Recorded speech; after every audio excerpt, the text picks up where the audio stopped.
Premier acte d'accusation, premier accusé, Oedipe, accusé de meurtre et d'inceste. Meurtre sur la personne de son père et inceste avec sa mère. Ouais. Faites entrer l'accusé.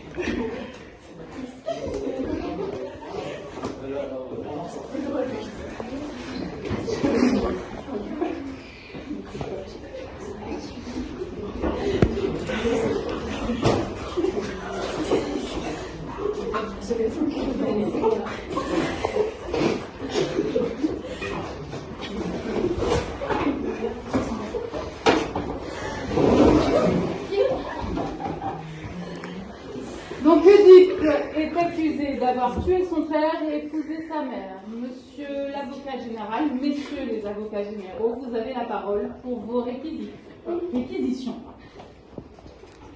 Bonjour Madame la Présidente, Mesdames et Messieurs les jurés. Aujourd'hui, nous accusons Oedipe d'avoir commis 2 crimes. Le premier, c'est d'avoir tué son père, le second, d'avoir couché, s'être marié et avoir eu des enfants avec sa mère. Commettre un homicide volontaire peut être pénalisé de 30 ans de prison et 10 ans de réclusion criminelle. Il est strictement interdit par la loi d'avoir quelconque relation avec un membre de sa famille, et encore moins faire des enfants et se marier. C'est bon? Maître, vous avez la parole pour la défense. Merci. Madame la Présidente, Mesdames et Messieurs le jury, mon client Oedipe, ici accusé de 2 crimes. De crimes d'inceste et de crimes de meurtre. Je m'attendais donc à voir ce lundi matin entrer dans mon bureau un monstre bête. À la place, je vois un vieil homme qui boite, le sommeil sur son visage et la tristesse engourdissant son corps. Car Oedipe, mesdames et messieurs, c'est avant tout une victime, un gars malchanceux, un pauvre. Tout commence quand Pididebek dit à Laios, le roi et le père d'Oedipe, si tu fais un fils, ton fils te tuera et épousera ta femme. Laios réfléchit un peu, je cite bien un peu et décide de faire un enfant. Après tout, il avait une chance sur 2. Arrive donc Oedipe, un garçon. Jocaste, sa femme, qui était encore sur la table d'accouchement, lui dit mais que va-t-on faire de cet enfant, de ce fils, de ce pauvre garçon? Laios réfléchit un peu et puis décide de lui sectionner les tendons avec une tige de fer et puis de l'abandonner dans un fourreau. Est-ce normal? Oui, car à cette époque-là, les dieux punissaient les parents qui tuaient leur enfant. Alors cette solution semblait normale. Oedipe, c'est une double victime. Victime de ses parents et victime du destin. Mais le destin, c'est quoi? C'est Laios qui viole le fils du roi Pélops qu'il avait si gentiment accueilli. Le fils, dans son état périlleux, se suicide. Et Pélops maudit donc toute la descendance de Laios, d'où la prophétie de l'oracle d'Elphes. Mais la prophétie, juridiquement, c'est quoi? C'est la réalisation d'un acte à laquelle on ne peut échapper. C'est l'absence de libre arbitre. Donc je vous demande, qu'est-ce que le grand ménage cherche à juger, à condamner, si ce n'est l'utilisation du libre arbitre?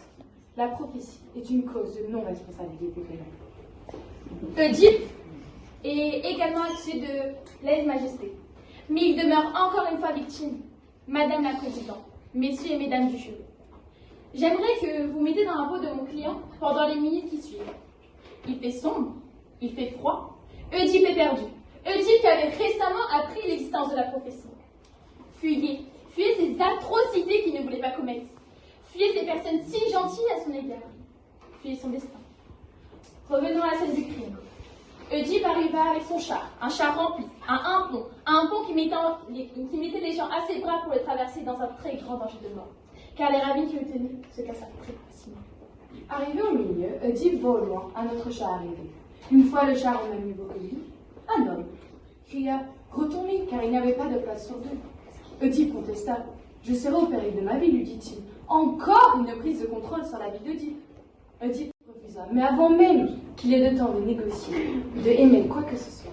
L'homme bondit sur Oedipe en tenant son arme. Oedipe, dans toute la normalité, sortit également son arme. Et, par un malchance terrible dans la sombreté de la nuit, enfonça son poignard dans le cou du vieillard. J'aimerais juste souligner le manque d'éléments intentionnels, le fait pénal de la légitime défense. L'article 120 de cette cité n'est pas pénalement responsable à la personne qui, face à un danger actuel ou imminent, qui menace elle-même autrui ou un bien accompli, un acte nécessaire à la sauvegarde de la personne. sauf s'il y a une disproportion entre les moyens employés. Entre les moyens employés, la gravité de la menace.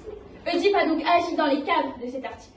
Oedipe, sur aucune base, pouvait savoir que cet homme était son père et ne disposait d'aucune indication. Oedipe est également accusé de crimes d'inceste. Mais encore une fois, c'est quoi? C'est le destin. Arrive dans un village. Oedipe croisa le sphinx. Vous savez, l'histoire, si vous répondez correctement à l'énigme, vous vivez.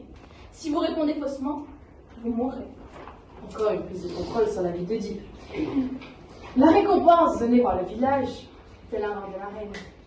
Jocaste. Le destin, c'est quoi? C'est Oedipe en toute innocence qui sauve un village et qui gagne la main de la reine. Oedipe ne pouvait pas savoir que Jocaste était sa mère.